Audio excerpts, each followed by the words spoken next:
Hi everyone, Assalamu alaikum. Good morning, good afternoon, good evening, wherever you are. I'm your host, Dr. Haider Shah. On behalf of Kalwas, I would like to welcome all of you to this webinar. Thank you very much for joining us. Today we have another very interesting topic, and I'm really honored to welcome and introduce our distinguished guest speaker who is going to talk about personal excellence, navigation towards personal excellence, how to improve yourself, how do you need to do it. So you will get the best insights and the right guidance and suggestion about it, as because we have an expert with us in this session. So stay tuned because an amazing stuff are coming ahead in this session. So before we start, I would like to thank Kalwas for arranging such enlightenment sessions, for their support and providing such a wonderful platform.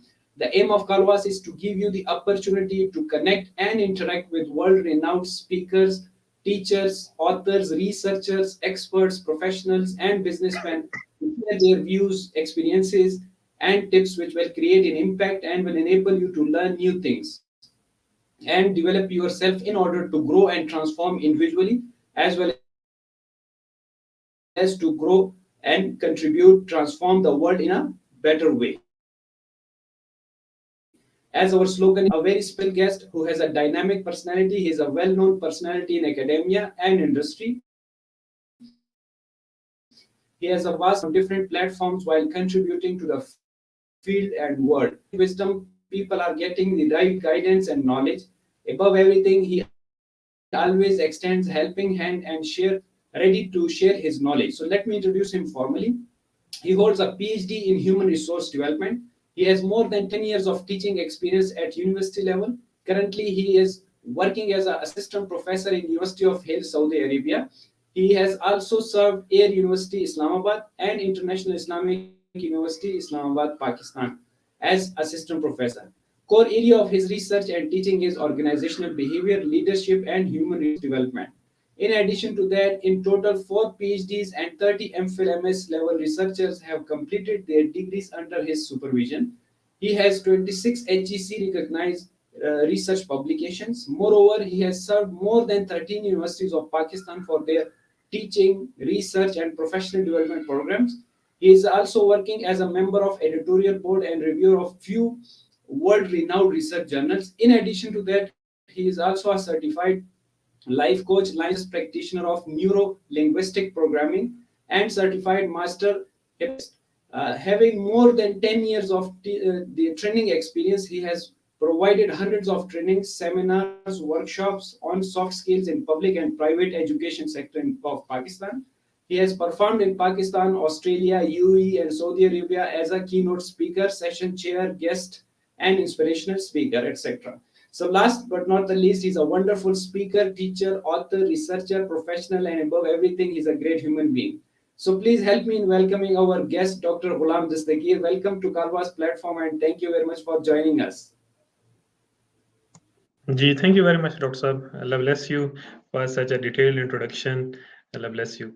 So, Thank you. It's pleasure to have you with us. my pleasure. Yeah. So, as a reminder to the audience that Dr. Ghulam Dastagir will be presenting, and he will leave the time for the question answer session at the end of this session. So, if you have any question, you can comment us or you can email us at info@kalwas.com. So, over to you, Dr. Saab. Thank you very much. So, let me share my screen, PowerPoint slides. So, I believe you can see my slides now. Yes, Dr. Saab, it's visible. Carry on, please. Thank you. Okay, thank you very much. Bismillahirrahmanirrahim. Alhamdulillahi Rabbil Alameen wassalatu wassalamu ala rasulihil kareem. وَالَّذِينَ جَاهَدُوا فِينَا لَنَهْدِيَنَّهُمْ سُبُلَنَا. Today my topic, personal excellence. Before going to this topic, I would like to share some important things in the very beginning, which we need to keep in mind while listening me later on. The first thing is that this is a very vast topic. You might have studied many authors, many researchers, so we cannot say what is the actual syllabus, what are the core topics behind the personal excellence. So, second thing is many authors have discussed this topic from their perspective, from their dimension, because this is a soft skill topic. So your excellence could be different from your perspective, my excellence could be different from my perspective, and etc. So what I have prepared today, what I believe, based on my research, my finding, based on my studies, what I believe these things are the important. I will trying to discuss with you people. Secondly, it's a very complicated topic and it's a very vast topic. And I normally teach this topic in a 6 days full length training program, means 36 credit hour of teaching in a full length training program. But I will try to conclude some major topic, more important topics in this 1 hour session, inshallah. And third thing is keep in mind that everything what I'm going to share with you people right now I have started. Everything is directly related with your excellence, right? So it is your need. It is directly related with you.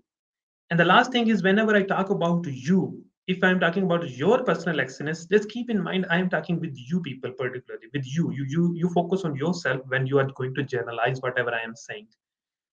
It happens many times that when I talk about the personal excellence, I still remember in a training program in Pakistan, the person said that, doctor, what are you are saying? It is not applicable in Africa, or it is not applicable with a handicapped person. It is not applicable with a person who has never been, who is living in jungle. So I just replied him that, is it relevant to you? He said, yes. Then I said, it's okay for you and me. Right. So normally people try to generalize it. So this is my first suggestion by these few important suggestions in the very beginning.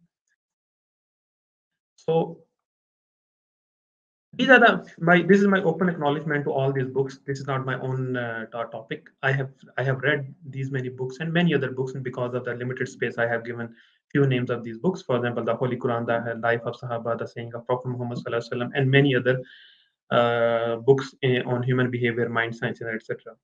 The second thing is, of course, not possible for me to discuss everything from all these books. So in this 1 hour session, definitely might be I skip few books. Whatever I have selected might be are from few books only. And I am also openly thankful to all these researchers and trainers and the speakers. On your left side, Mr. Jishan Abasi, on the top, on the right side, Mr. Kamran Sultan. These are my two direct teachers, and many other people. I have been listening them for the years and years. I have read their books. I have attended their seminars. I am certified by these professors, and Alhamdulillah, these are my few direct teacher and indirect teacher. Let me start our today's session. I am here for this 1 hour with you people, or 1 hour or whatever. It's a big responsibility on my shoulder, right? That I am going to take your time. Your time actually means I am going to take your life. It's a wrong terminology we people normally use, the life time wastage. In fact, there is no term time wastage. The reality is the life wastage, because you do not invest your time, you invest your life. For example, inshallah, Dr. Haider is going to stay with me on live session for the next 1 hour. So that means I am responsible that I have taken the 1 hour life of Mr. Haider. And you know the life, even the 1 minute is quite precious. So it's a major responsibility on my shoulder that I am going to give you something very valuable against your money and against your time. And you know, money is not a major issue. Dr. Haider is quite young person, mashallah, he can earn back his entire money. But the time, if he has wasted, from where he is going to earn back that time? So not only in this world, I am on the day of the judgment also answerable that you took the life of many people who were on live, and might be many people will watch this session later on. So I'm going to take the life with responsibility. So inshallah, I will try my level best to give you quite important things for you. And it's my promise from my side. It's my promise. If you people listen me quite carefully and try to act upon whatever I'm going to suggest you people, this 1 hour session will be a life-changing session for you. More than enough for a person to change his entire life just in one session, one hour. So you can imagine that if you are going to study this complete session with me in 6 days, so inshallah, what valuable things you will get from me. It's only my responsibility. It's an equal responsibility for you. In the beginning, I told you that everything I'm going to discuss with you is directly related with our topic. Although this is not the first slide of our topic, but still we have started our topic. Be very responsible in your entire life. This is my honest suggestion. You people, be student in your life. Never be an evaluator. Never be an followers. Because a student is always trying to find out what is there good for me. He always focus on the good things. And the evaluator always try to find out what is negativity there. The collection is totally different. Student finding positivity, collector is finding negativity, and the situation is both are delighted in finding their whatever they find. Student is finding positivity.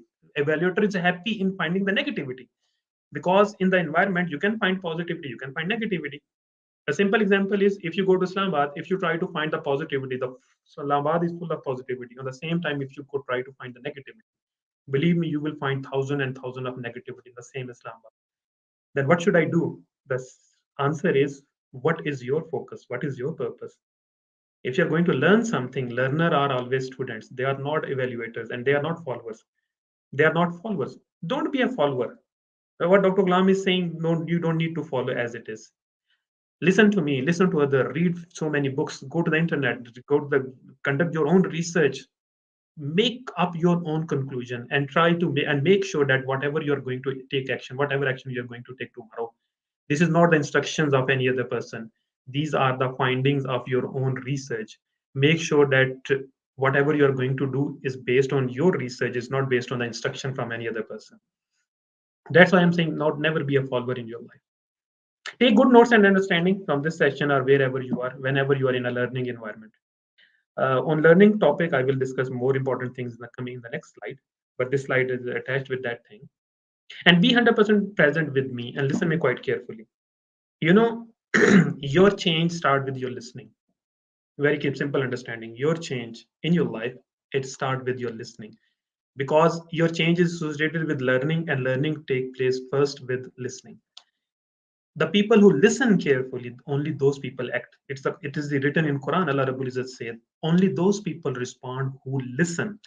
Even Allah says in Quran, فَبَشِّرِ عِبَادَ الَّذِينَ يَسْتَمِعُونَ الْقَوْلَ وَيَتَّبِعُونَ أَحْسَنَ أُولَٰئِكَ الَّذِينَ هَدَاهُمُ اللَّهُ وَأُولَٰئِكَ هُمُ أُولُو الْأَلْبَابِ. Allah says in Quran, it's a good news for those people who listen very carefully and then act upon on the good things. They are the true successful people. This is the explanation.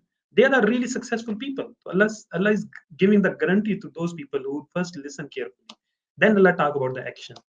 So action is purely dependent on your listening. So be 100% present in any learning environment. What actually mean by 100%? You know, humans are four dimensional. We people do have body, mind, heart, and soul. These are the four dimensions.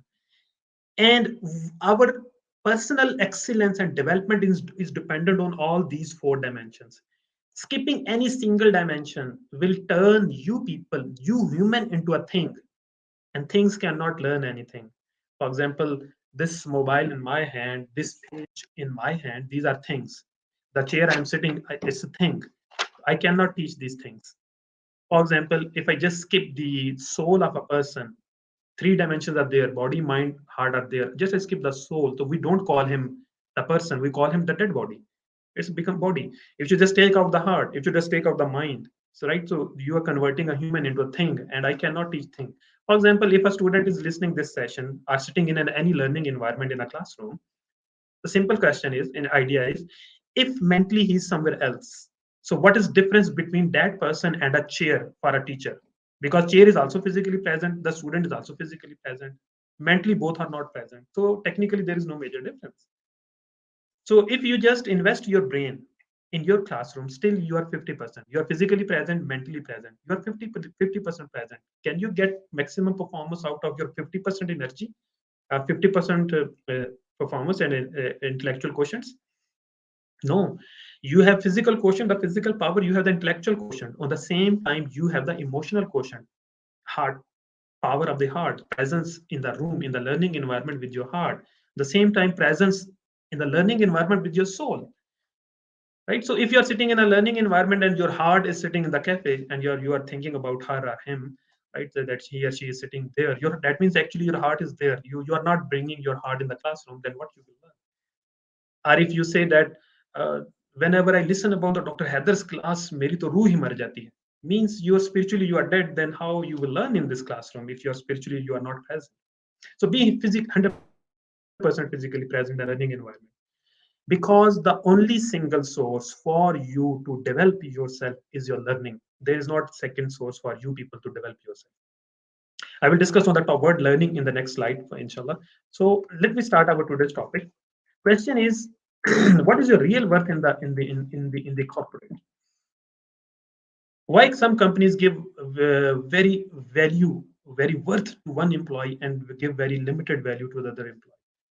Why the lecturer in a university has lowest level in an academia, and the dean or a professor, and they have the highest level of the worth in an academia? Why a bank manager who is sitting on the chair is having the highest level of the worth in the bank, and the watchman standing on the out gate, or the sweeper in the room, he has the lowest level of the value worth in the corporate world. You people might have seen that one person get the salary of might be 1 million rupees, and the other person is getting only 3,000 rupees. What the lowest level salary in Pakistan, I think, is 15,000 by this government, or 16,000, whatever, on average, the lowest set level value. In village area, you can find the people working 3,000 rupees per month. You can find. And normally, we people give the example of the highest level of the income in Pakistan of Mr. Asad Umar. I think 6 million we people give example. Somewhere I read, I forget where, that where the income, the per month salary of the CEO of the HBL is 12 million rupees. 12 million rupees in 1 month and 3,000 rupees in 1 month. What's the difference? Why this is the huge difference? Your real worth, listen me carefully, your real worth in a working environment is the value you people produce for the organization.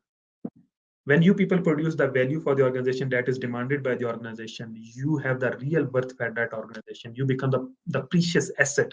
Otherwise, you are an expense for the organization. If you're not producing any value for the company, why company should give you any worth to you? Company have no interest in your physical appearance, if you are beautiful or not, if you're slim or not, if you are from a rich family or not, if you're Muslim or non-Muslim, if you're from village or not, or from a city, if you're from a big family or a small family, right? So organizations have no concern with all these things. Can you believe that the organization where I am working right now, here people from different countries, different languages, different religion, different cultures, right? But they have the different values, not based on their religion, on their skin color, or on their gender, based on what value they produce for the organization. You people see, whenever people get the paycheck, what actually the paycheck is, I'm telling you, the paycheck is, in fact, organization convert the value you people produce to the company, the organization convert that value into the monetary form. I need money, of course, company needs performance and productivity. We exchange these two things. If you want to have more, the simple answer is, first you become more. If you want to double, if you want to earn double, you have to produce double. That means the worth in your company is related with the value you produce. If you increase your value, it will automatically increase your worth in the organization. Organization will improve your paycheck, your bank balance, if you improve yourself. The simple question and statement is, if you want to earn double, you first have to become double. Means improve your value. Then question arises, how can we improve our value?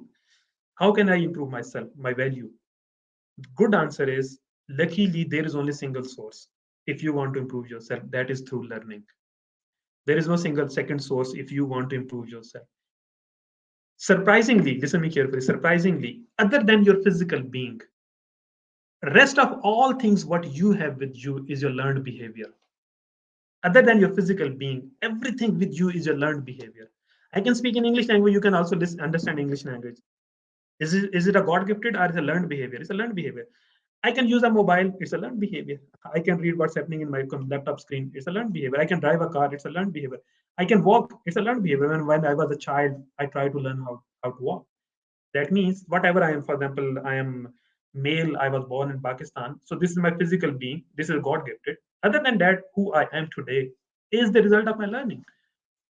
If you see a very person who is quite valuable, believe me, the actual reason is he has achieved the highest level of the learning, or quite high level of the learning. Only then he's valuable. If your learning is quite limited, your value is quite limited. If your value is quite limited, believe me, your bank balance will be quite limited. And you know your bank balance is a very serious matter. Your future is a very serious matter. Your career is a very serious matter. Your family is a very serious matter. Your bank balance is a very serious matter. Your personal life is very serious matter. Your children's education is very serious matter. Serving your parents is a very serious matter. All these things are very serious. And how I am going to achieve all these goals, the only single thing is, if you keep on learning something new and improving yourself, developing yourself.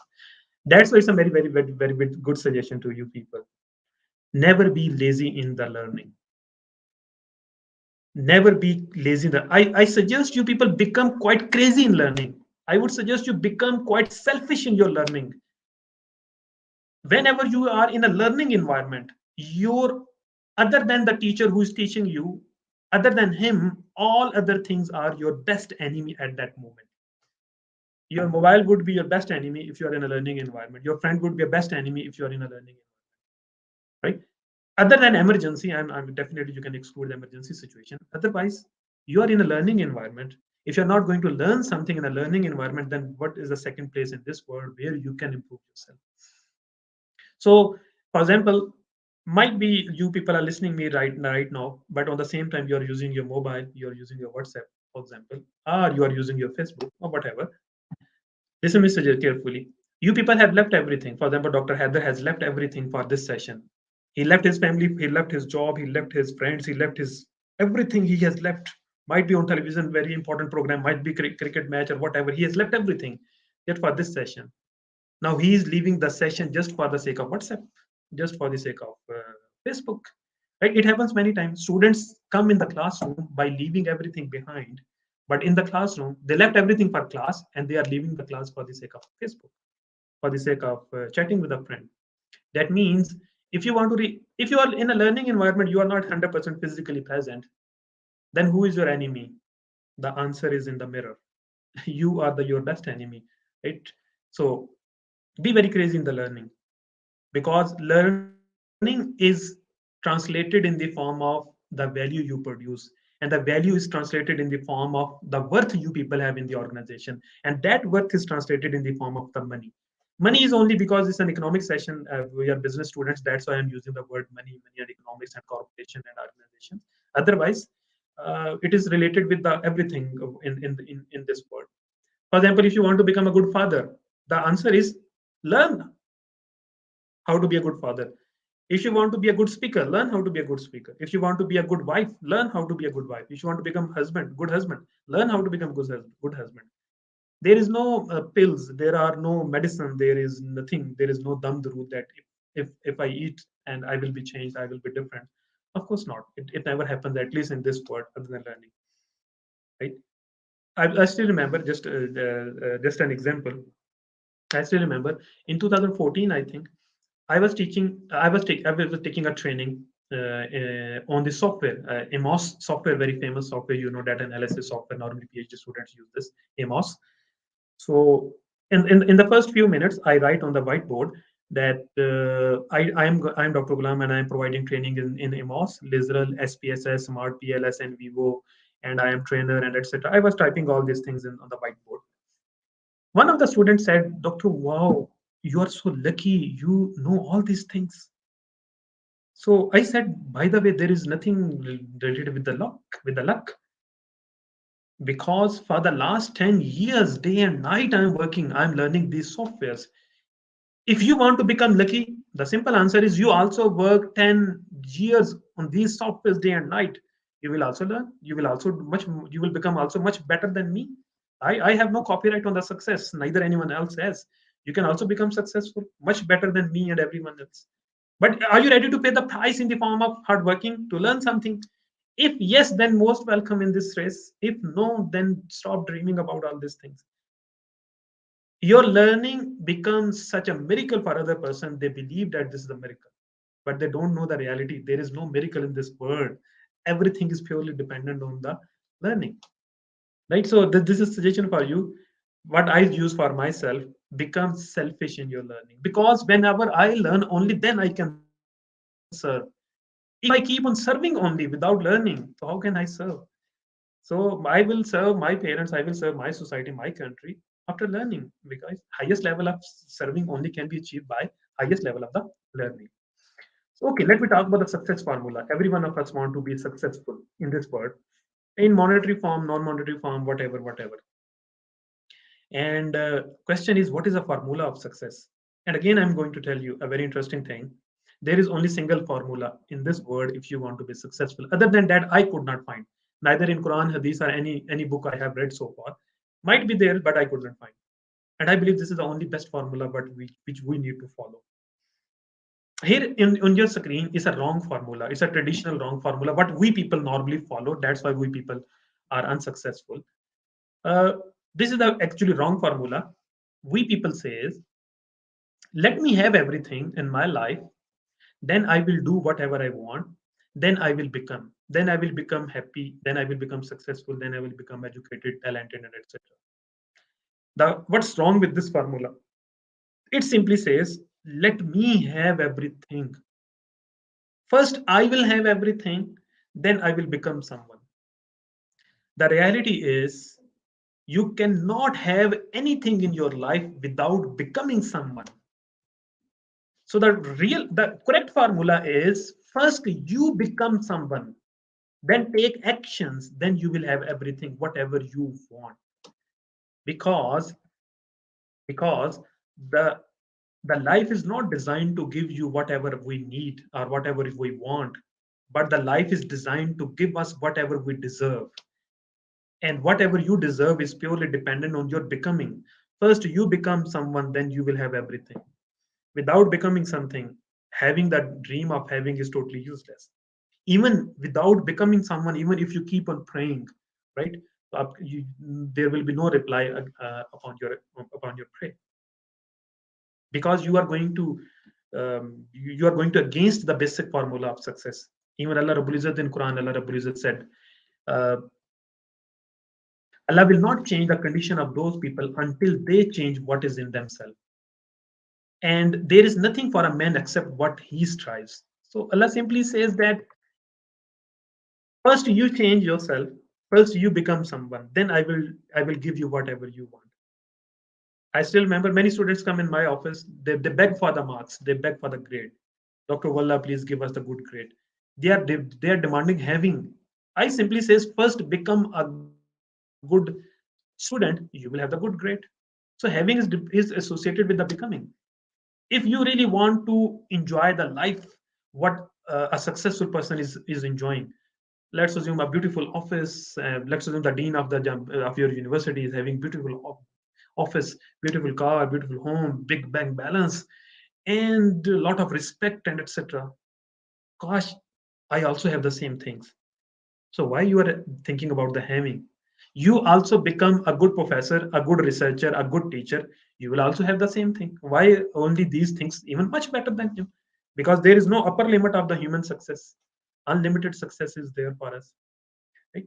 So if you are not ready to become something, this word is designed in such a way that this word will not give you anything. Might be you go to door and you beg 1 rupee, 1 rupee, it's okay. Otherwise you cannot make your fortune. You can just live your life, but you cannot make your life, you cannot create your life, you cannot make your fortune. Believe me, making fortune is easier than begging door to door, than having the dream. Having a dream simply means we are thinking about a miracle to happen in my life and to me, right? There is no real miracle in this life. You can watch the miracles in movies, in dramas, right? But miracles in practical life, there is no miracle. You have to fight for the success. You have to strive for the success. By becoming an attractive person, you can attract the success. First become an attractive person, success will come to you, right? Success wants to live in a beautiful soul, the soul which has become quite happy and successful. The simple answer is, in conclusion, stop having the dream of having, start having the dreams of becoming, right? The entire world will come to you, right? Even those things will come to you which you don't need in your life, still the world will give you. uh, for example, I am here in Jamia Hile, in University of Hile. I'm enjoying a very good amount of money, alhamdulillah, a huge amount of money.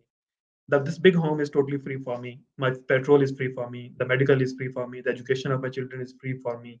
Traveling to Pakistan and Saudi Arabia, air tickets for my full family is free for me, and a lot of money, right? So they are giving me those things which even I don't need. For example, they are giving me almost 1,000 liter, 700 liter petrol per month. But my car only use, I think, 200 liter, maximum 200, 300. So which I don't need, even though that they are giving me. So can you imagine that if I go to an organization and I start begging them, might be they give me 2 3 rupees as a charity, right, to a beggar. Why? The answer is because I am not producing anything to them. If I become a good professor, good researcher, good trainer, I will have the same thing because there is no miracle in this world. Right? Your success become miracle for those people who are having the dream of having. Believe me, the person who are having the dream of becoming someone, for them there is no miracle in this world. Do you really believe? Uh, just in the beginning, Dr. Haider give my detailed introduction. I hold PhD degree. I hold many certifications. I have, alhamdulillah, many things. Do you really believe that one night I was sleeping and under my pillow, there, when I get up early morning, under my pillow there was PhD degree. Wow, such a miracle.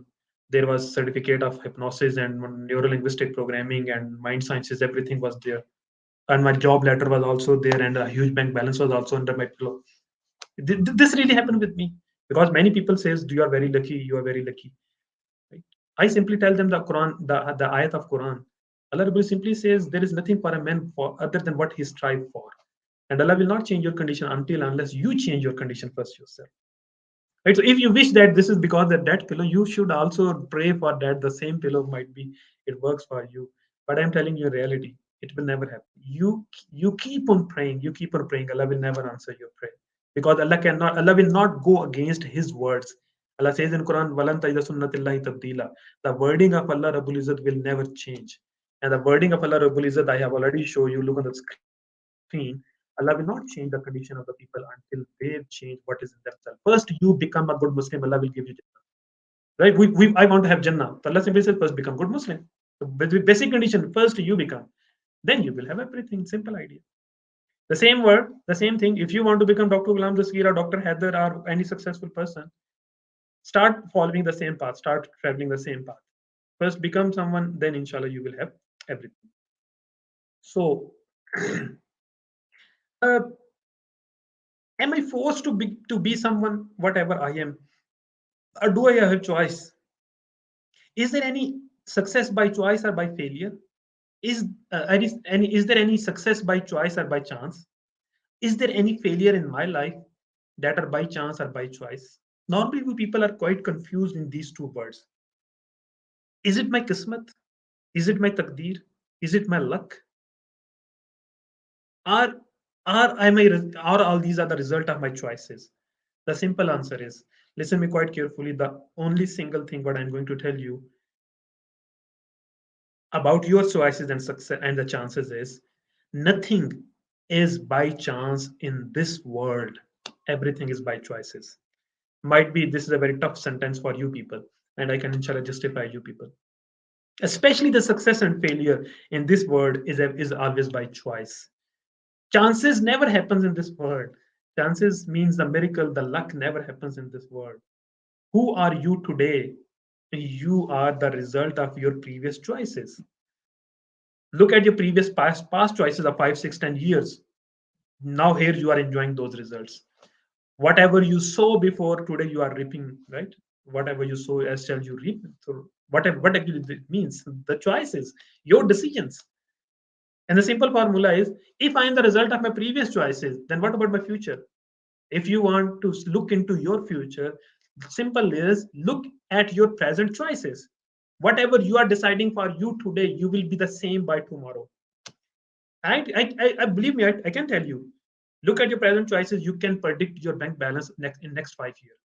Look at your present choices. You can predict your career progression in next 5 years. Look at your present choices. You can predict your learning and development, your family life, your health life, and your personal life, your social life, your economic life, your financial life. Everything is purely predictable if you just carefully look at your present choices. Right? There is nothing by chance in this world, especially success and failure. You will never see any person who is failed by choice, by chance. He's failed by choice. The same time, you will not find any person who is successful by chance. Oh, by chance I become successful. Did you ever listen to this word? Oof, by chance I become successful. You will never listen. A person who says, I decided for myself, it's my hard working, it's my choices, only then I am successful. Normally, we people use these words for ourselves. For example, I will talk about myself. Just an example. I will talk about myself. My failure is bas kya batau, what can I tell you? My failure by luck, by chance, by naseeb, by kismat, takdeer mein likha tha. right? It was written in my faith, so I am unsuccessful. I am relating my success with chances. But when I talk about my success, I talk about my success. My success is my hard working, is my choices. So see the double standard. When I talk about my failure, I relate my failure with chance, with luck, kismet. When I talk about my success, I relate it with my choices and decisions. But when I talk about the other person, for example, when I talk about the success of my friend, I will say, wow, such a lucky person is quite successful. And when I talk about his failures, I will relate his failure with his choice, with his choices. Oh, I knew that he was a very bad guy. He always takes the wrong decisions, wrong choices. That's why he's unsuccessful. Such a double standard. For me, something else, and for others, something else. Then what's the reality? The reality is single thing. Everything is the result of your choices, right? You are the product of your choices and not the product of the chances, the nature, environment, circumstances, culture. Listen, all these things do have an effect on me, on my grooming, everything they have, but the final decision is in my hand. These tough natural environmental environments, circumstances, social environment, these things give me tough time to decide something for my future. But they are not the decider of my who is going to decide. It's me. For example, if an aeroplane fly, for example, from Islamabad to Karachi, when aeroplane fly, so the heavy wind out from the sea, it give very tough time to the aeroplane. Although the wind is opposite, very tough time for the aeroplane, but who will decide that where we are going to land the plane? The wind will decide, or you will decide.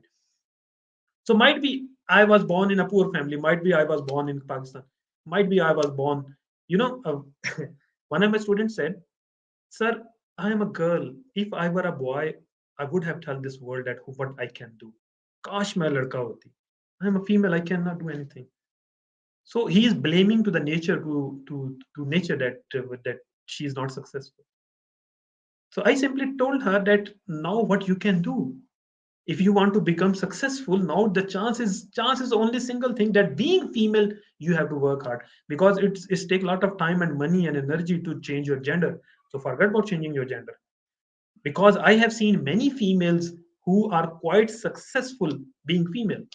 So that means being male or female is not an issue in success. Another my friend, he told me, he said that I was born in Pakistan. Wallah, if I was born in America, I would have become very successful person, because I am very something very extraordinary person. Just because of Pakistan, I am quite unsuccessful. Then I said that forget about your success, because you are not going to be born again in America. You have only one chance, and you are born and you are here in Pakistan. Now the solution is being Pakistani, you can become successful, because I have seen many Pakistani who are quite successful. So that means being Pakistani, being female, means environment and nature, circumstances, these things are not the problem in your success. Look at your choices. This is, you have the gift of the God, that the power of choice is in your hand and you are totally free to choose. It's a choice in your hand. You want to listen me or don't listen, it's your choice, right? You want to eat whatever you want to eat, it's your choice. It's your choice to stay in this session or leave the session. It's your choice. You live in this world and leave the world. Like commit suicide and go. It's your choice to live with your wife and just divorce her. That means we people do have the choices. We people can take the choices. Nature has given this gift to us. So why not we people use the choices in our favor rather than against us? Now, three things to think is clear. I am the result of my previous choices, and my future is dependent on my present choices. I am totally free to choose whatever I want to choose. The environment and circumstances have no effect on me, only my choices. If this is the clear, then why not I take the right choices for me? Why not I take those choices that are directly that give me power and energy and success to me, rather than taking the negative wrong choices? Choices are not only about the study, keep in mind. Choices are all these. I told you, we are humans, we are four-dimensional. You have to take the choices to improve yourself physically, improve yourself mentally, spiritually, and emotionally. So inshallah, if I ever get chance with you people to speak again, we will discuss only in this topic, the total wellness. This is my seminar topic, total wellness, where I only talk about body, mind, heart, and soul, and how we can improve the power of all these four things. So we have to take the choices from all those four dimensions, because we are human and all these four dimensions are equally important for us. So strive to the maximum of your potential. Take the choices, try to improve yourself to the highest, to the maximum level. And the question is, what is the maximum level of human potential and skills? The answer is unlimited. لَقَدْ خَلَقْنَا الْإِنسَانَ فِي أَحْسَنِ تَقْوِيمٍ. We have humans are the best of the best of the best of my creature. How much best? How many best? Unlimited. You people being human, you have unlimited potential. Let's assume if I say Dr. Haider Shah is mashallah very good professor. Can we find a better than him? Of course we can find. How much better? Unlimited chances, unlimited. Let's assume the Harvard professor is giving you a seminar here. Let's assume the Harvard or Oxford, whatever. Can we find a better person than him? Yes, we can find. How much better he would be? The chances is unlimited because there is no upper limit of human potential. All other human beings, all other living things, other than human beings, all living creatures have their limited capacity. How many tree a tree can grow? As much a tree can grow, maximum height. How many tree fruits a tree can give us? He has a limited potential. He will give you limited fruit. Surprisingly, I repeat my statement. Other than human being, all living creatures has their limited capacity.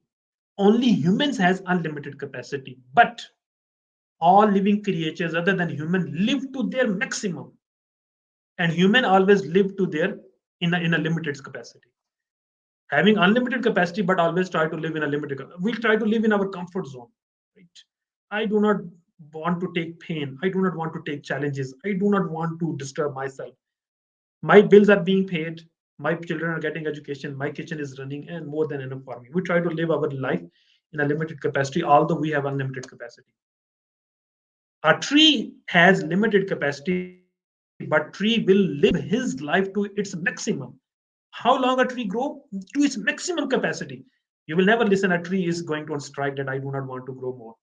How much milk a cow can give? How many fruits a tree can give you? To their maximum capacity. Tree and cow will never go to a strike that we do not want to produce the performance or productivity. Of course not. The reason is we because other than human beings, no other life form has the choices, and we humans have the choices. And normally we people take the wrong choices because we want to live our life in a comfort zone. Deciding a comfort zone itself is a negative choice. For example, it's your choice, whatever you are listening from me today. Think about it, research about it. Tomorrow, throw it in a dustbin or start applying in your life. It's your choice, right? I told you normally what we people do. On average, the rule of 80-20 you already know, right? On average, people try to live a limited life, right? Because of the comfort zone. Inshallah, whenever I get time, we will talk about the comfort zone as well.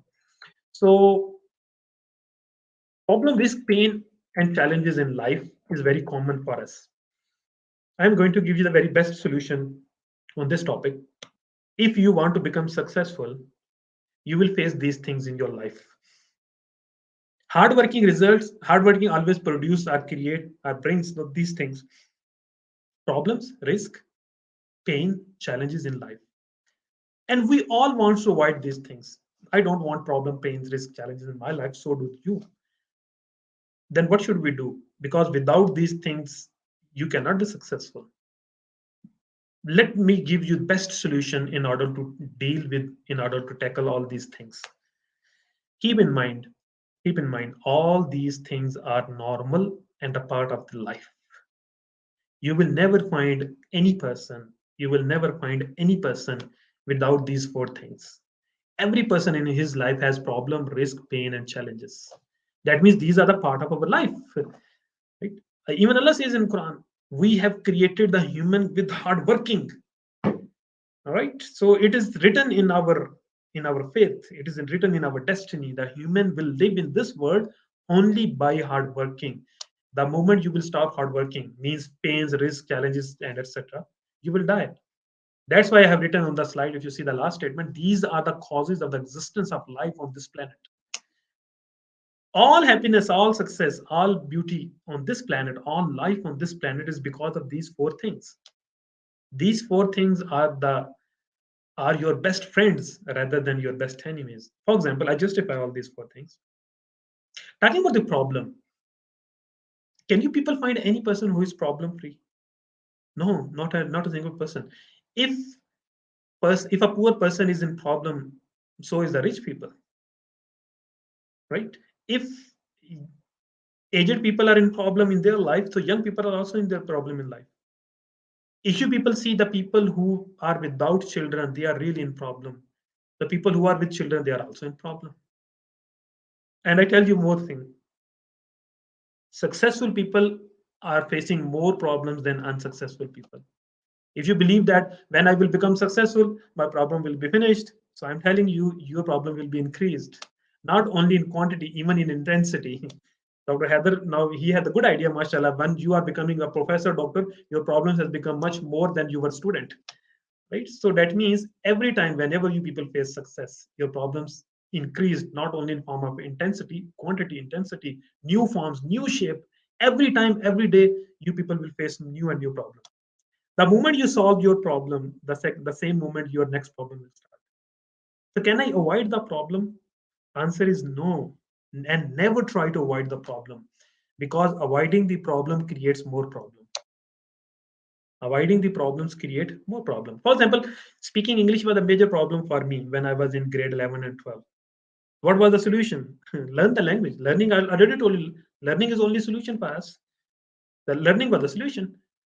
Then I realized that if I ignore this problem, if I close my eyes from the problem that I cannot speak English, the problem will become much more problem, greater problem for me in quantity and intensity. The only solution, if you want to see, I'm telling you, problem is not to avoid.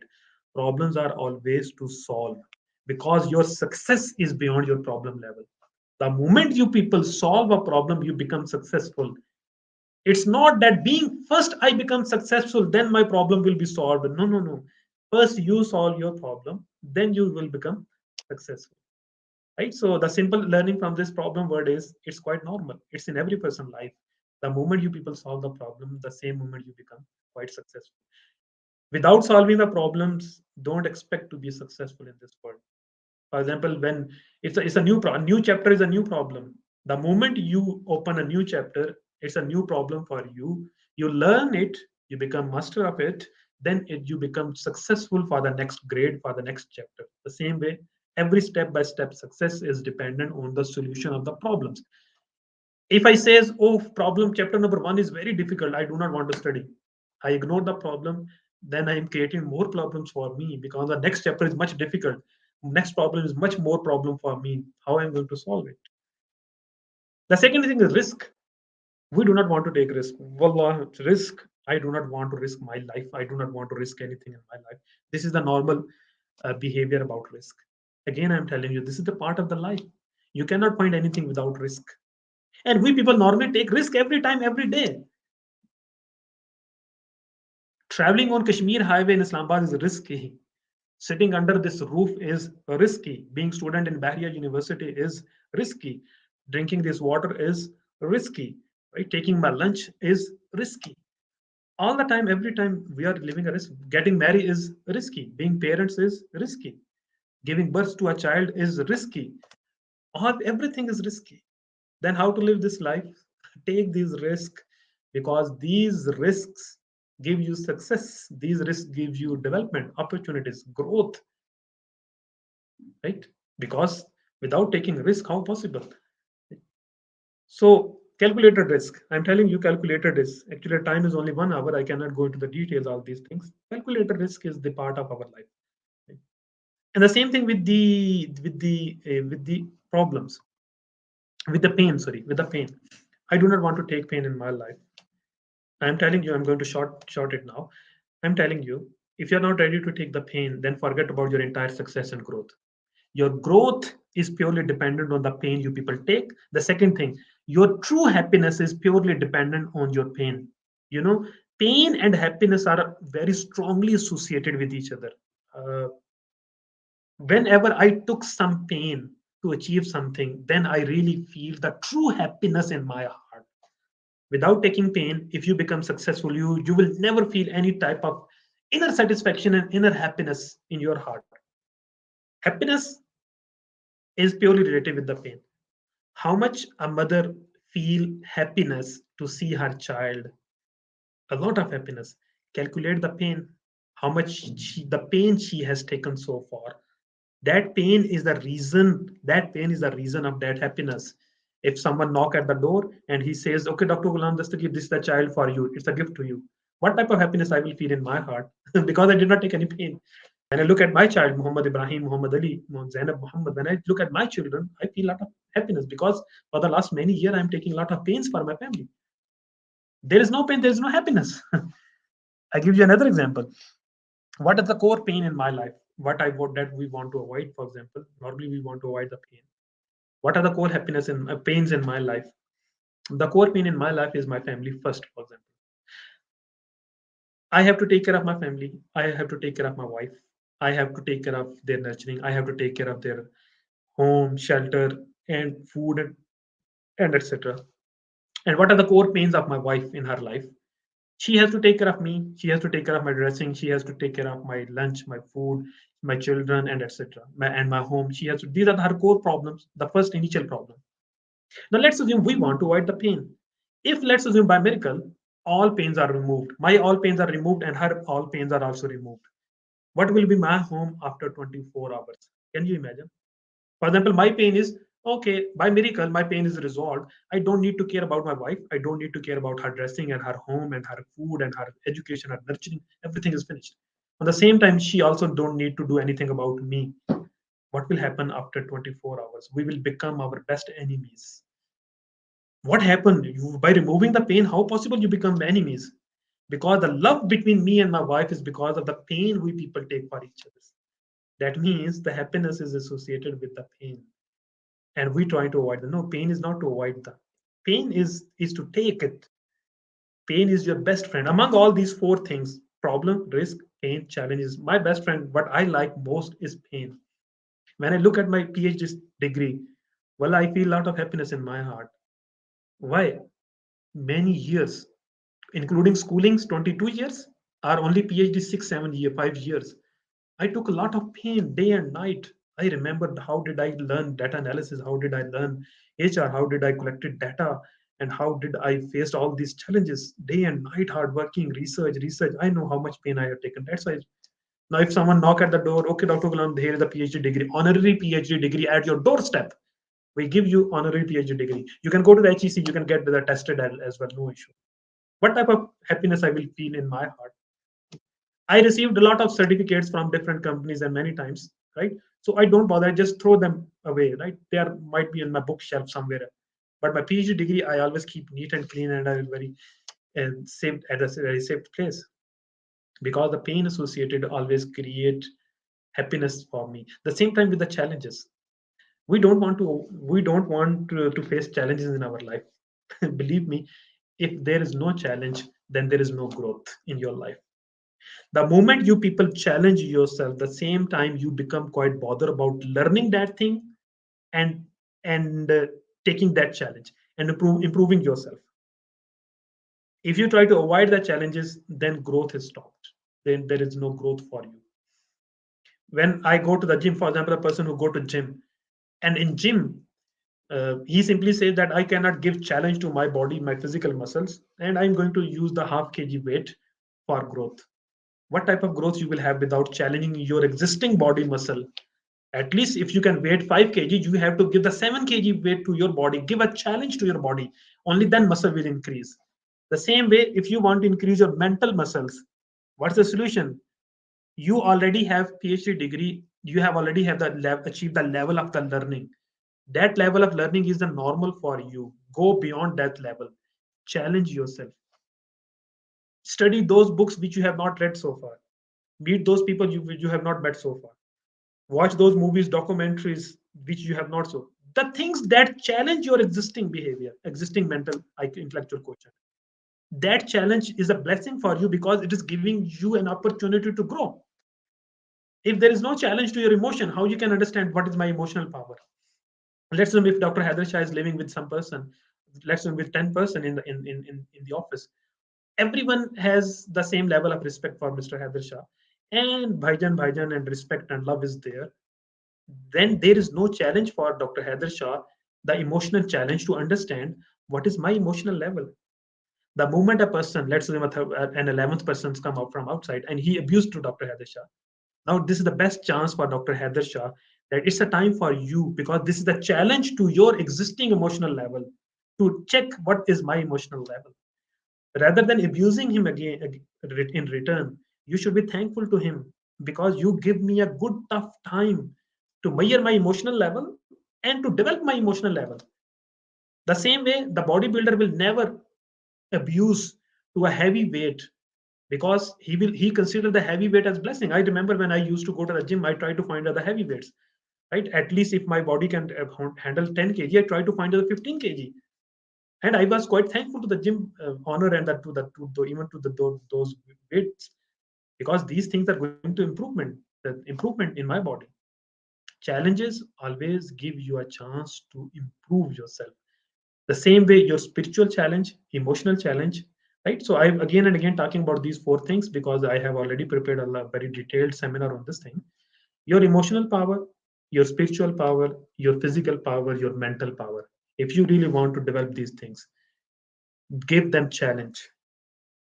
Live with those people who are quite anonymous to you, who are quite opposite of your understanding and your thinking patterns. They give you the reality about the level of your emotions, level of your spirituality. Never have the friendship with the people who those who are quite easy for you. Friendship means for the sake of learning, not for the sake of social, means for the sake of learning. Try to read those books that are quite important, difficult, and top rated books. Try to listen those speakers who are top rated, the best speaker. And luckily we people have the access. We people have the access for the to the best people. Then why don't we focus on the best people? If we have the access to the best books, then why should I focus on the low level books? It's my personal suggestion to you what actually I follow in my life. If I have access to the best thing, I never compromise on. I never open any book that is lower than the best if I have the access. I cannot show you. If you see here in my library, these are the best books available, right, in Saudi Arabia here. These are the best books available to me there. Here, many other books are there. I respect those books, but I will never read them because when best is there, if you follow the best, might be you become the same level, or might be one level low, might be two levels low. But if you're already following the low level, so what you will become? You will become the lower than the low level. So why should we focus on the low level? Is my suggestion to you. But reading the best, dealing with the best, living with the best, watching the best, it's a challenge for you. If you are happy to take challenge, then I'm sure, inshallah, you will improve yourself very quickly. Here is the best success equation for you, and this equation has never changed so far. I don't know about the future, inshallah, it's never changed. But so far, for the last many thousand years, the success equation never changed, and it is same. Success is opportunity plus your preparation multiplied by difficulty. Difficulty means problem, pain, challenges in the last slide. If you want to be successful, there should be an opportunity, created opportunity or by default opportunity, any type of opportunity. For example, if Dr. Haider Shah was born in a very rich family in Islamabad city and highly educated city, a highly educated family, so it was a by default opportunity for for Mr. Haider Shah to become Dr. Haider Shah. It's an opportunity. Or might be he was born in a poor family in a village, right? Uneducated family. So he want to become successful. He want to become Dr. Haider. So he has to create opportunity for himself. Opportunity is not only an issue. Opportunity plus preparation. If you people get an opportunity and you are not prepared for it, that opportunity is wasted. If you want to avail that opportunity, you will have to prepare yourself.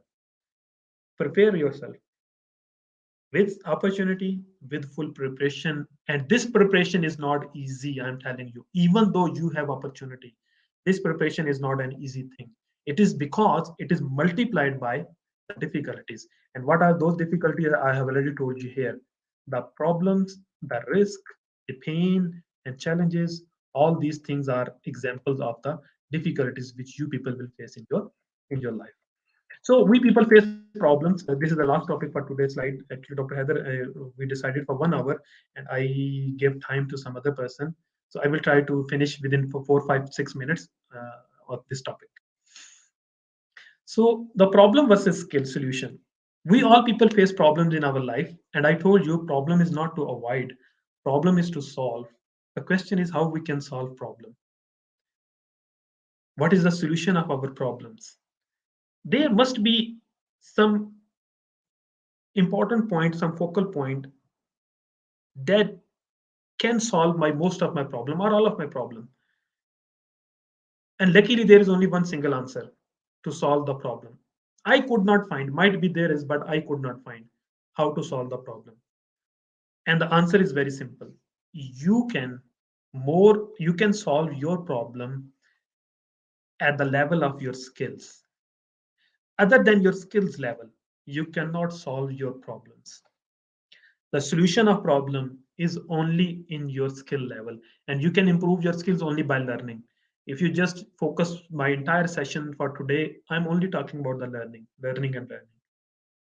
You can learn more skills in order to solve the problems, because problems are solved by your skills, not only by wish, not only by pray, not only by demand. You cannot solve the problems by demand, by wish, by pray, by begging. No, no, no. You can solve your problem by skills. So try to learn to attack your problems with more skills rather than more prayers and more wishes. Uh, Here is an example. Let's assume this is the level of your problem on your left side, and on the right side is the level of your skills. Let's assume if you are facing, let's assume the student is a MS level student. Let's assume he is facing a problem at this level. Do you have any idea what by default his skill level would be if you are facing a problem in your life at any level? Let's say this is my level of my problem in my life. By default, I will have the same level of my skills by default. It would be the same. It never happened that you face more problem in your life than your skill level. Impossible. In this world, it's not. In normal flow of life, it's not possible. La yukallifullahu nafsan illa wus'aha. Even Allah says in Quran, we do not burdenize a person beyond his capacity. What would be the level of a problem for a student of sixth grade? Answer is exact the sixth grade level, of course. Is it possible that in sixth grade we people give the question of the eighth grade or 10th grade? Of course not. What will be the level of the problem of a student who is facing in, let's assume, in matriculation examination? A student is asked a question, what will be his skill level? The exact that matriculation level, the same thing will be same, right? It's not possible that Dr. Haider is going to answer a question from an MS class of the PhD level. No, no, no. PhD level is high skill. No, no, no, no. It would be exactly the same. Problem level and skill level would be same. It could be lower. It is possible that I ask you very easy question. It is possible, but your level will high. It's not possible. Then how possible that problems will become quite big problems for us? The simple answer is when you focus more on problems, the problems in your brain they exaggerate, right? Imagination and the thinking patterns. It's another domain for me. Inshallah, cut time we will discuss. The for the moment, listen me carefully. Whatever you people think in your brain, they start exaggerating in your brain. The things that exaggerate in your brain, you start feeling physically in your life. The power of focus is when you focus on problem all the time. What's messages you are going to your brain? What's thinking pattern in your brain? That's saying what messages you're going to in your entire body. The problem.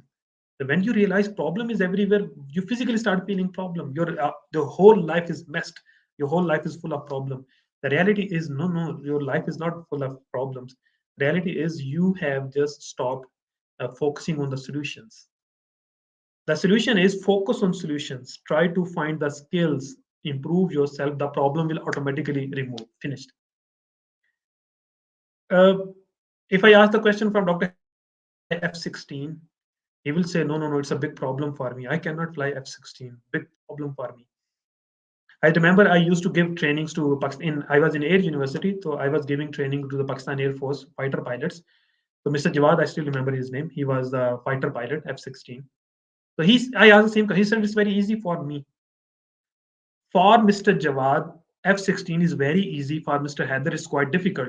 So issue is with problem or issue is with the skill level? That means issue is not a problem. Issue is not problem. Issue is the skill level. The moment you improve your skill level, the problem become quite small for you. For example, if you look your problem the same level, and your exaggerated problem will become quite high if you are not ready to improve your skill level, and you don't focus on your skill, you only focus on your problems.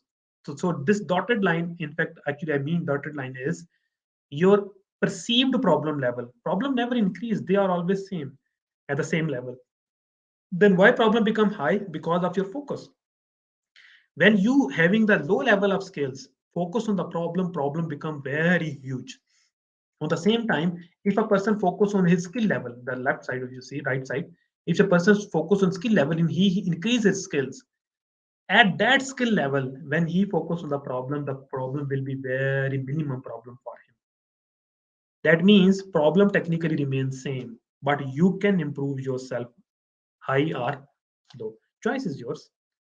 Choice is yours. Either you focus on problems or focus on your skills. So if we have to focus on one thing, why not on skills? Why not I improve myself? Rather than I pray, Yalla, please reduce my problems. Why not I pray, Yalla, improve my skills? Because if I pray for reduce problems, Allah will never reduce my problem. If I pray for my improved skills, Allah will also give me skills and He will also reduce my problems. Because Allah said, if you first change yourself, I will change everything for you. Very simple, understand. Listen me carefully. Allah has taken the responsibility that I will change everything for you, but you have to change yourself. It is your responsibility. So see the responsibilities. Changing me, it's my responsibility. Changing everything else is Allah's responsibility. We try to do it reverse form. I want to change everything. I want first my relatives become better, my economy become better, my inflation become better, my society become better, my religious people become better, my friends, my university become better, then I will become better. It's not possible. First you become better. Everything automatically will become better for you. So don't wish for the less problem in life. Very famous quotation by Mr. Jim Rohn. Don't wish for the less problems in life. Always wish for more skills in life. On the back slide, I told you, if you wish for less problem, then where is growth? Where is improvement? If there is no problem, then where is improvement? Where is growth? Where is development? So that means I cannot pray for less problems. If I pray, then I am my enemy, because no problem, then there is no improvement and development and growth. So I don't need to pray for less problems. I need to pray for more skills. These problems give me opportunity to learn and improve and grow and develop. Automatically, I will be able to solve the problem. I give you example. F16 is not an issue. Issue is with your skill level. If F16 is an issue, not issue, then these small softwares, these small studies at BBA level, master's level, bachelor level, these things are very simple things. These are not an issue for us. Issue is only with the skill level. Improve your skill level, automatically your problem will be resolved. So don't wish for the less problems, always wish for the more skills. So focus on your skills rather than on your problems, and don't be victim. Don't think yourself as victim in any situation or at any time. This is the last slide for me today. Right? This is the last topic. So don't have the mental philosophy that I am a victim and everything is against me. मेरा नसीब ऐसे थे. It's written in my faith. Right? I'm a victim. Never think yourself as victim. Two things against each opposite to each other. Either I am a victim, either I'm a cause. It's because of me or it's because of the others. Normally we people blame others. The best game we people play in Pakistan, I believe, is the blame game. Right? We people keep on playing. We people keep on blaming others, especially to our especially to our failures. We never blame for our success to others. We always blame to our failures to others. That whenever you blame our failures to others, that means we are considering ourselves as a victim. मेरे साथ जुल्म हो गया, right? So in reality, you are not a victim. Zulm, it's not zulm with you. First you become zalim, then the zulm is done with you. Right? If you believe that, actually, what is the issue with the victimization mentality? A victimized person always live in a mental state where he believe that I am the most innocent person. I don't need to take any action. I don't need to change myself because it's not my fault. It's only because of the others. When others will become changed, when will become different, then my situation will become different. And keep in mind, others will never change for you. They will never be different for you. They if they are zalim, and they will continue their zulm forever and ever. Right? So if they are continue their zulm with you, then you will remain a victimized person. Always remain in victim situation, and he never try to change and improve and develop himself. The moment you people think that the failure in my life is not because of the person, the other things give me tough time, but actual responsible, who is actually responsible? It's me. The moment you think that I am the cause of my failures in my life, the moment you take responsibility of your results, the same moment you become quite bothered about improving yourself. Might be the university is quite zalim with you. It happens normally. I can give you my example. I did not learn from my university a lot. Though I learned, but not much. I did not learn much from my teachers. Right? I did not learn much from my friends. In 2009, 7, 8, 9, right? YouTube was also closed in Pakistan, and we did not learn anything from internet, and etc. So I could claim that I'm a victim. I cannot complete my PhD. I'm a victim, and everything was 100% true. If I keep on thinking in the same pattern, could you believe that today I would be able to speak with you people? Of course not. The only solution is the moment you people believe I am going to take responsibility of my results, and I think as a cause rather than as a victim. When you think yourself as a cause, you start taking action. You get up rather than give up, because a victimized person give up, right? Give up. It's not my fault. I cannot do anything. A cause person get up and he start taking action. The result is beyond your actions. Without taking action, you cannot get any result. So anyhow, this is the last suggestion for you people. Never think yourself as a victim in any situation. Inshallah, uh, a good this is a good saying by Mr. Jim Rohn. If you want to have more, you have to become more. For the things to improve, you have to improve. For things to get better, you have to get better. For things to change, you have to change. When you change, everything change for you. The same thing Allah said in Quran: a man get what he strives for, right? And Allah will not change the condition of the people until they change in their condition. So anyhow, this is the end of my session. I'm going to stop here, although it was a lengthy session from my side. So that's all from my side, Dr. Haider. Over to you. Yes. Thank you very much, Dr. Ghulam Dastagir. It was so wonderful presentation, and I love the way you started it right from the. It's not the time wastage; it's the life wastage. I loved it, and then you give us the very wonderful definition that whatever we are the product of choices. Right? It was so wonderful to see all these things. And I loved another very interesting thing which you mentioned is your pain is directly proportional to your inner satisfaction and happiness. The more you gain pain, the more you will be happy. And Yeah. I was just relating the things to myself that during my hardships in PhD and all these things, it gives me a lot of happiness when we were awarded the PhD degree. But of course, we have gone through a lot of pain for that purpose. And Exactly. then you very rightly said that the power of focus is very much important. Where is the focus, the problem or the solution? And very rightly you mentioned that the skills are very much important. Instead of blaming the people, take the ownership of your own failures and fault and work on it and improve yourself. So really very interesting. In less 1 hour, in 1 hour session, I learned a lot from you. Thank you very much, Alhamdulillah. Dr. Wahid, again, Alhamdulillah, my player, my player. Alhamdulillah, alhamdulillah. because we have I would just like to add two or this more words space. for you, Doctor Saab, for you, Dr. Heather. Yeah, sure. Since in this screen only you are present here, it might be many students are on the YouTube, but since you Yes. are only here and continuously I was looking at you for the last 1 hour, not even for a single second you distracted yourself from from this session. Even you did not take any glass of water, you did not look at the mobile or watch. I continuously look at yourself, at you, Yes. and wallah, I'm quite happy to see.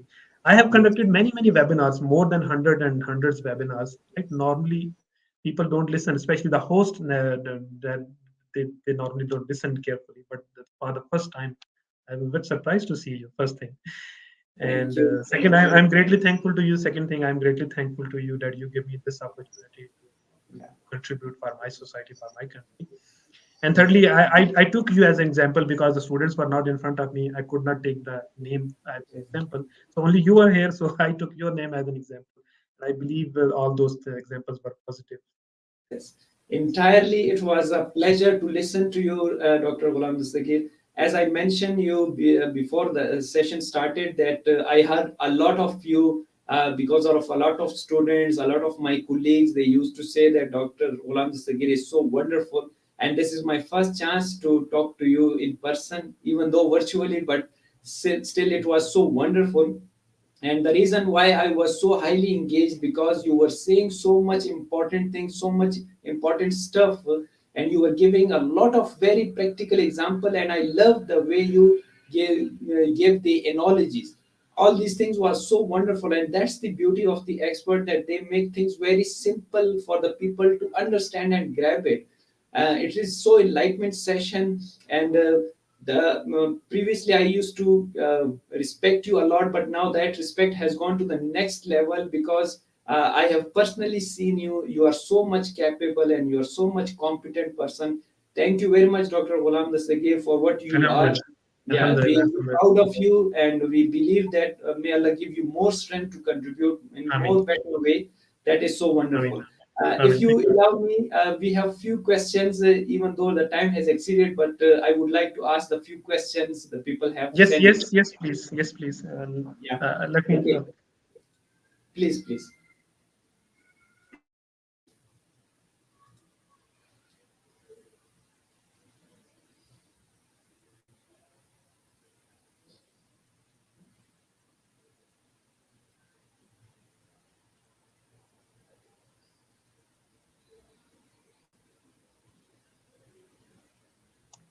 Yes, Doctor, I'm ready. Yeah. Sorry, Uh, I had to attach the no charger problem of at my all. No laptop. problem at all. Yes. Dr. Saab, they want to ask the first thing that Dr. Ghulam Dastagir, please enlighten us that does value system affect our personal excellence? What is your opinion on that, please? Yes, exactly. Actually, inshallah, if I get chance with you people to speak on value system, we will have a very detailed session on the values. You know, values, in fact, are those those walls against the road of your success on the left and right that that stops you from being detrack from left and right. Right? Your value system is much important for you to determine your destination and decide who you are and what you want to become. You people will have no idea that if I have decided my destination, let's assume I want to become the billionaire. Let's assume this is my final destination. I have decided how to reach there. Might be I find many different ways, but who will decide that these ways are correct for me or not? Might be by killing someone I can get a lot of money. Who will decide that this is the correct act or not? For just an example. The second thing is your value is your importance. What is important for you, what is unimportant. If you don't know what is important for me and what is unimportant, how you're going to decide for yourself. Your value system tells you what is right and what is wrong, what is important, what is unimportant, what is good, what is bad, what is priority for you, what is superior, what is inferior, right? All these things are your value system. Right? Your value system will help you to determine your final destination and will help you to decide something the way you should decide. And the last thing about your value system, the value system determine your your attitudes. I give you the hierarchy. Your results are dependent on your behavior. Your behavior is dependent on your perception. Your perception is dependent on your value system. Right? Your perception is being controlled by your value system. If you do not have any value system, then there is no limit for you to perceive about something. How would I perceive that this mobile is good for me or good or bad for me? If there is no base of the value system, then this perception is open. I told you what stops you from being detracked left and right जाने से क्या चीज रोकती है? It's your value system. Your value system will determine, and it keep sirat mustaqim. We people normally use the word sirat mustaqim. If you want to, you have to set the strong. And you know the religion Islam, it itself is nothing but a value system. Is the name of value system. Allah stops us from being detracked. Stay on a track, on the right path. Left and right nahi jana, right? Stay on the right path. What stops you? The value system. That's why normally when I talk about the value system, I believe that there is very minor difference in belief system and value system. They are very close concepts to each other. Islam is the name of the belief system, and I believe the name of the value system. When we what's the major combination between these two generations? The simple answer is the values we people transfer to our next generation. It's okay. I got genes from my father. My physical appearances look like my father. He gives me his genes. But you cannot claim that my father and I am both are Pakistani. No, just even looking at the ID card, you can say yes, the Pakistani is written there. No, no. Then why we are both are Pakistani? Because of the simple combined value system which my father transferred in me and I transferred.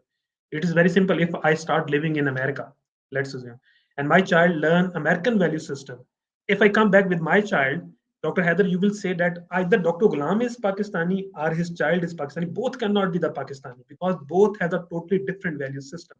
That means what is Pakistani? It's a value system. What is religion? It's a value system. Sure. So value system makes you, and if there is no value system, you cannot decide for anything for you. Right? I hope that answers the question. Yeah, very nicely said. Wonderful answer to that. Yes, your value system helps you a lot, and that's based on mostly on the religion as well. And I love again the way you give the example to differentiate it and to relate it. Very nicely said. Okay, Dr. Mhm. Ghulam, this again we have another very interesting question, and we have merged these two questions in a one. So you can answer separately, or you can combine them because they are very much related.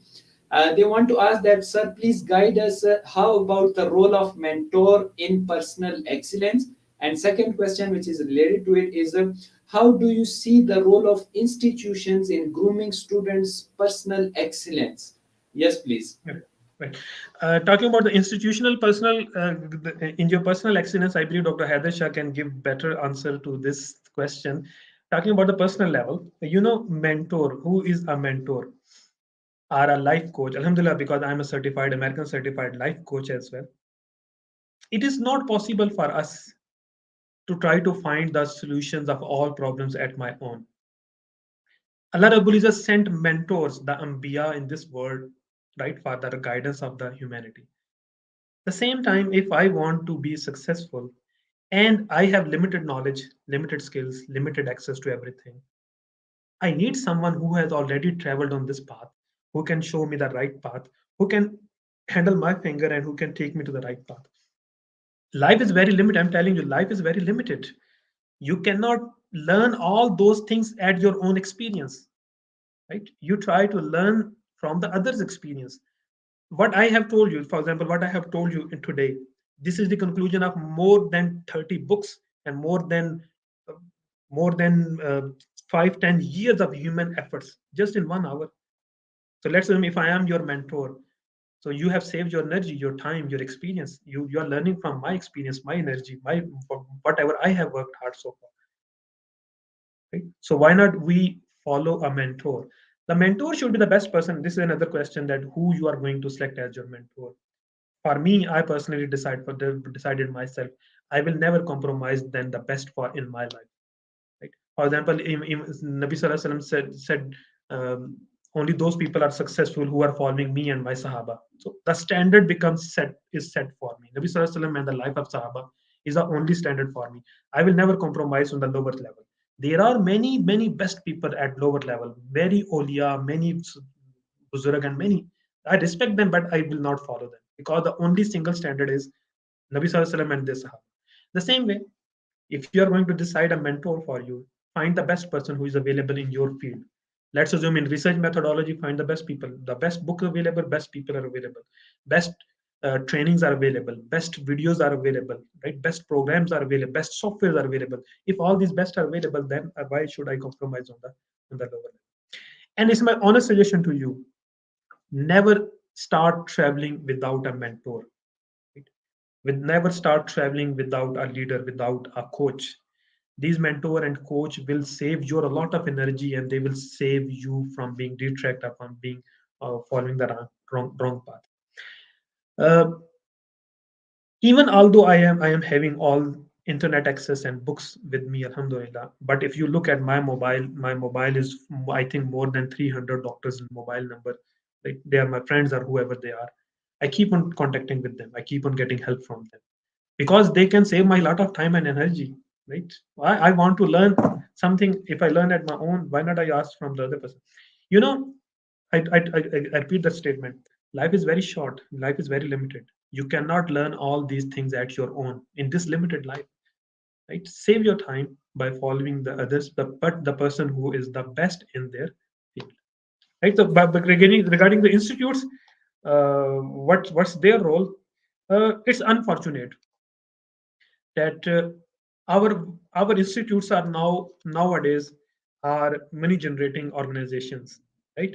And their focus is on that very thing what they are going to teach. They are very excellent, but only in that teaching. For example, if Dr. Haider is going to teach financial management, so his major responsibility is financial management. He's very expert in financial management, but financial management is not only the single way of personal excellence, right? So because the university gives him money for financial excellence, for financial management, so he's going to teach the financial management. I still remember in a university, I don't want to disclose the name. It's a very bitter reality. The head of department told me, on a visiting basis. I was in Air University, but as a visiting subject, visiting teacher. The professor told the head of department said to me, Dr. Ghulam, please do not speak about the league, about religion, about personal development, about mind sciences. Please don't talk about these things. Only talk about data analysis. The subject was data analysis. Right?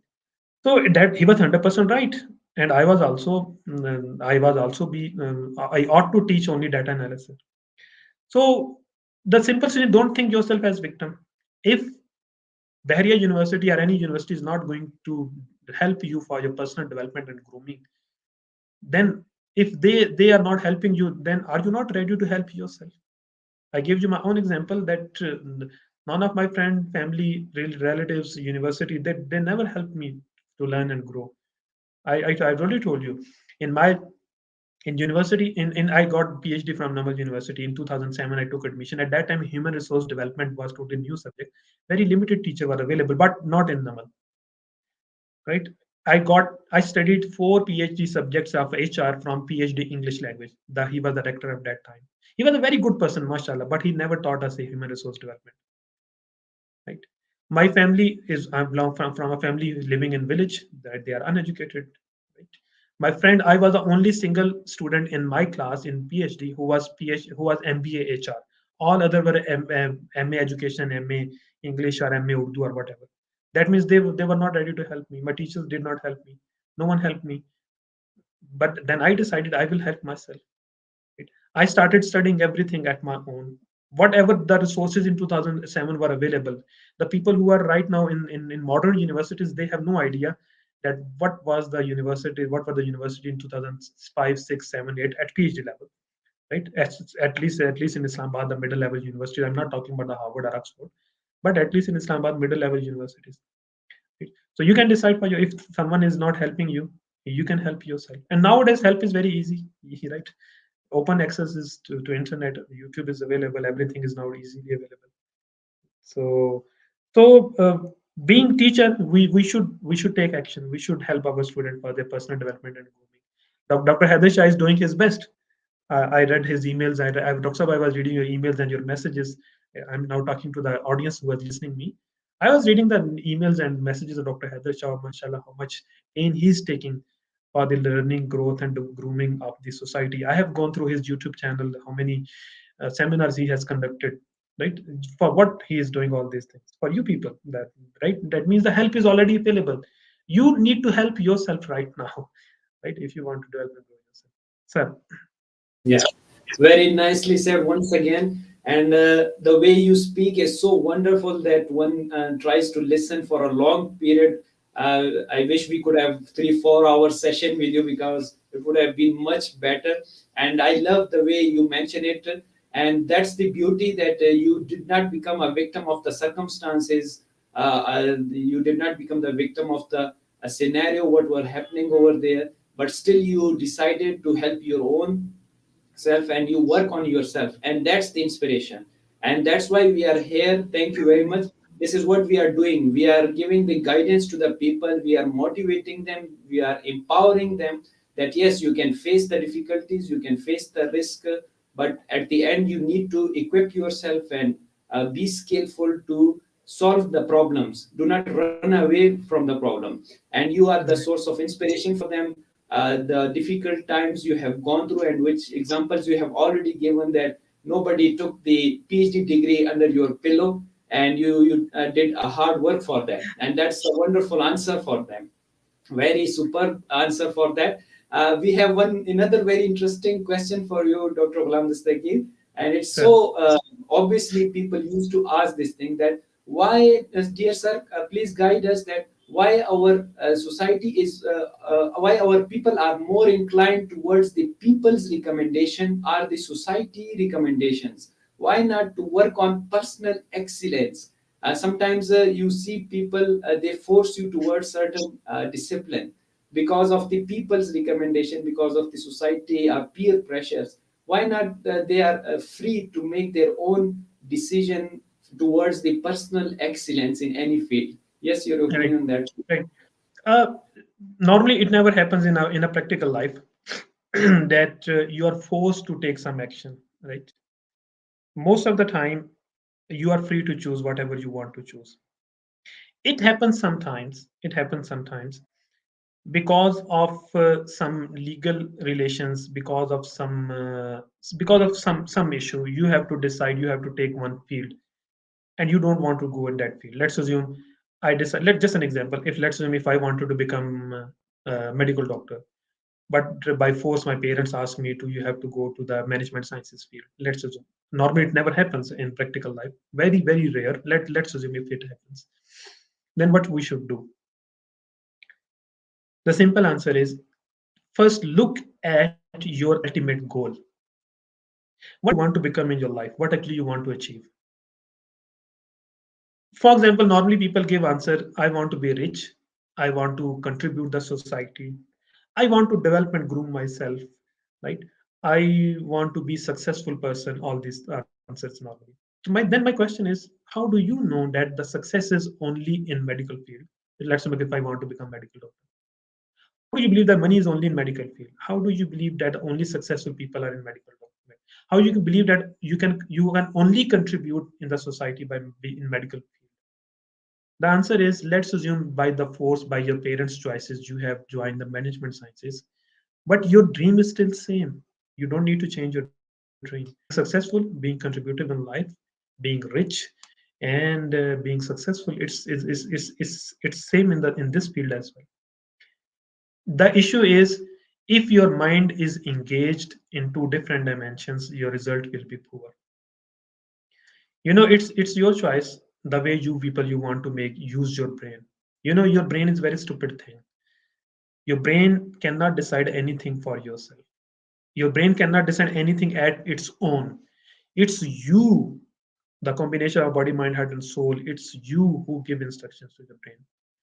If in your brain you always keep on focusing, I wanted to become medical doctor, but I am studying in management sciences, what can I do? What should I do? If reverse is not possible, then what's the need to think about these things? The thing is, if the reverse is possible, then you should think and get a solution and ask to your parents. And if reverse is not possible, then the only single solution is accept the reality and focus on whatever you are working, because the ultimate goal is still same. I'm not talking about the ultimate. The path is now different. The path is different, but the ultimate final destination is still the same. So why not path A if parents forced you to travel on path B? You wanted to travel on path A. So what? Both are going to end in the same destination. Focus following the path B, focus on B. Forget about A if reverse is not possible. Second thing is, uh, First, if you are being forced to do something, you have to convince your parents or your society, your family, by giving the example, the best example of your area, of your field. Because whatever the parents is thinking, their thinking pattern is also limited to their whatever they are giving information to their brain. I told you the learning, about the learning. If inshallah, if we people get ever chance, I will talk about the how the learning affect your brain and thinking pattern. And this topic we will discuss inshallah. If the learning of your parents or your society is limited, right, it's not a negative thing. It is their role in in the society. It was their learning, and that's it. They have got whatever they have got. If you want to change their thinking patterns, first you have to give them new learning. I told you, brain cannot learn anything at its own. Your brain will keep on thinking in the same direction, what direction it is already using, unless you give a new learning to your brain. And the learning speed of brain is very high. The moment you realize that what actually your field is to your parents, they will change their decision. Even if they don't change your decision, then you have to change your decision and start focusing on the same path which you are traveling. Right. So Excellent answer once again. Thank you very much for such a elaborative answer. One last question we will ask from you that please, sir, tell us how do you keep yourself so motivated? Share your secret with all the audience, please. you're talking about me or general motivation? No, I'm talking about you. How do you keep yourself so motivated? Because you have gone through such a lot of hard work, still you are studying. And in the beginning, you have mentioned the importance of the learner, and you have to be student in order to grow and to improve yourself. That's what we know. But how do you keep yourself so motivated? Because mashallah, you have reached to such a high level, and you are giving out seminars, you are contributing to the field and to the world, which we are proud of you. So just share with the students that how can they be so motivated in terms of learning to grow themselves, to improve their skills, etc. Yes, please. Right. uh, it has two answers, and I believe the first answer is very simple. For my strong motivation, I decided a life purpose for myself. If you do not have purpose in your life, you are going to live a life not to make a life or to make a fortune. If you really want to make a fortune, first you have to decide your life purpose. Anything exists in this world for a specific purpose. If there is no purpose, that thing is totally useless, irrespective of its beauty or its price. The basic purpose of my mobile is receiving calls, sending messages, and etc. It's an expensive mobile. The moment it stops the basic purpose, the moment it loses its basic purpose, although it's beautiful, it's slim, smart, expensive, I simply throw it away. Right? The actual thing is your importance in this world is, even in the sight of Allah Rabbul Izzat, is your purpose. Even Allah says in Quran, وَمَا خَلَقْتُ الْجِنَّ وَالْإِنسَ إِلَّا لِيَعْبُدُونَ. Right? What do you people think that we are created jinn or ins for our worship? أَفَحَسِبْتُمْ أَنَّمَا خَلَقْنَاكُمْ عَبَثًا. What do you think that I created without any reason, without any purpose? Allah asked the question to me, to humans. Do you think that you are useless thing? No, no, no. Humans are not useless. A strong purpose is the strongest motivation for you people to take action. I have a purpose of my life in this 70, 80 years. I want to achieve something. I want to create something. I have it, and my entire energy is totally focused towards that thing. If the purpose is there, for example, I give you the example, we are four-dimensional: body, mind, heart, and soul, and we have to improve these four things. Why should I improve these four things? In which direction I should improve these four things? The answer is the purpose. The purpose is the central point. You improve your body towards purpose. You improve your mind towards purpose. You improve your soul towards purpose and heart towards purpose. Your purpose keep you alive. Your purpose keep you young. Your purpose keep you motivated. Day and night, your mind focus. I have to achieve those things. Your motivation level never decline. And when you have a purpose, even failures cannot reduce your motivational level. Thomas Edison had a purpose to invent the bulb. 1,000 times he tried to invent the bulb, 999 failures.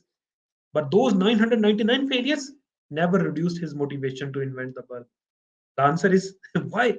The answer is the purpose. 10,000 experiments to fly the first aeroplane.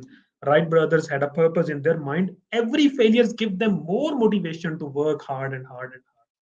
The purpose on the top gives you motivation, energy, commitment, passion, right? Enthusiasm that I want to achieve. Even your purpose will not allow you to sleep, right? Your sleeping is for purpose, your eating is for purpose, you're taking exercise for purpose, you're offering prayer is for purpose. Everything is directed. Otherwise, if you do not have purpose, you will not have the answer of why in your life. The why answer is very important in your life. Why I should eat healthy food, why I should take exercise, why I should read more books, why I should listen, that why should I attend trainings, and why should I get degrees. If you are just going to live life, a labor person, a, a, a beggar is also living his life. If only living is life, then why should I do all these things? The simple answer is we are not here to live life, we are here to make life. And making life, first you should have a purpose. The purpose will keep your life. You know, in Pakistan government, 60 year, I think 60 or 65-year age is the retirement age. You know, till their last day of working life, the people remain young and energetic. The moment they are retired, you would see within 3 years, you will see the effect of old age on their face and on their body. What happens just in 3 years? Because now they don't have any purpose. They have only purpose early morning, take the breakfast, then take play with the elder sons, or might be go to the mosque and coming back, and that's it. With no purpose, right? So you can see the life exists with purpose. Your energy and your motivation live with purpose. It's another example. Once I was discussing with a medical doctor, you would have seen in previous times, more than 40 years back, 30 years back, when the female had more child, normally 10 child or 9 child, right? 10 child mean a female is giving birth to a child even at the age of 50, and still she is young, because he has a motivation and purpose, right, to nurture her child, the 10th child, at the age of 50. She had energy, right? She's working hard because she had purpose. I want to live for my child. Now you would see that if the female don't make use makeup, right? Was talking with the medical doctor, right? If they are not using the makeup, you would see that a female who has only child, you would see the face, the effect of old age even at the age of 40 year, which you could not see even at the age of 60 year previously, because they did not have any purpose they do not have any purpose in life. The first thing answer is the purpose should be there. The second thing is, the second part of the answer is, for my motivation is, whenever I learn something, I close it down. Okay, I have learned it, that's it. Ye to ab aa gaya. It's fine, it's with me. Where I want to go now, to reach that level, I am standing at zero level. I have nothing in my hand. I'm at zero level. So it gives me an inner motivation that Dr. Ghulam Dastagir, you are empty. You have nothing in your hand. For example, when I learned MOS software, for example. So I got MOS software, good skills, alhamdulillah. When there was a new software, for example, Smart PLS, oof, a good motivation for me. I want to learn Smart PLS. I forget about the Literal. I know already know. Already know Smart PLS. Already know MOS and everything. No, no, no. It's okay. I have got it. But where I want to go to that, for that final destination, I am standing at the ground level, at a zero level. When you realize you have to go so far and you are standing alone and nothing in your hand, it gives you a lot of motivation to work day and night, more and more, work hard, hard. And I believe, hope that's the question. Yeah, thank you very much once again for such a wonderful answer. And I love that you split it in two parts. First is the purpose, know your purpose. And secondly, of course, how are you going to achieve it? Why? Because there must be some why. And that's the lovely thing, that how far you can go in this journey in order to improve yourself, in order to to become skillful in that. It was nice and We have taken a lot of your time, but since we are enjoying, and I was so highly engaged in your talk that I was not watching the clock that what is the time, because I just want to listen to you more and more, because it's so interesting and so worthy things you are sharing, and it is the blend of your experience along with your wisdom, knowledge, and all things. So wonderful. Thank you very much. My pleasure. One in the last, we ask every guest that what is your message to the world as a teacher, researcher, trainer, learner, professional, and educator. Yes, please. Simple suggestion to you people is uh, never think yourself as victim in action. Take responsibility of your result and start taking actions. Do not believe, assume that a miracle will happen in my life and sometimes something, someone will come in my life and he or she will change me and my life will become totally different and I will become successful. Right? Because waiting for a miracle is very painful, very time taking, and it never happen. But creating a miracle is very easy because creator is you in your life. I guess we give you example of my own, just for example, understanding. My life is full of miracles, right? Alhamdulillah. Isn't it a miracle I got PhD at the age of 29 in 2012, right? So Alhamdulillah, life is full of miracles. But those miracles did not happen with me. I created those miracles for me. So because creation of miracle is easy and waiting for miracle is very, very painful. Start taking action in your life and serve the society with strong purpose and for the sake of Allah Rabbul Izzat, right? The strong purpose keep you alive, Dick, and it helps you to take your action every day. Thank you very much, sir. Thank you very much for such a wonderful message to the world. Yes, I would say that indeed you have to work on yourself. You have to be student, as Dr. Ghulam Dastagir has already mentioned, that you need to make up appropriate choices in order to have a wonderful life, and you must have a purpose, and then you can think that how can you go further regarding that thing. It's so wonderful, and you can achieve the personal excellence by following the directions of the Dr. Ghulam Dastagir. Thank you very much for such a elaborative presentation, so rich content, and so wonderful explanation which you have given. I would request the audience that please do follow the distinguished guest speaker through his research work, and you can email him for future learning and guidance. He is very generous and always ready to help the people.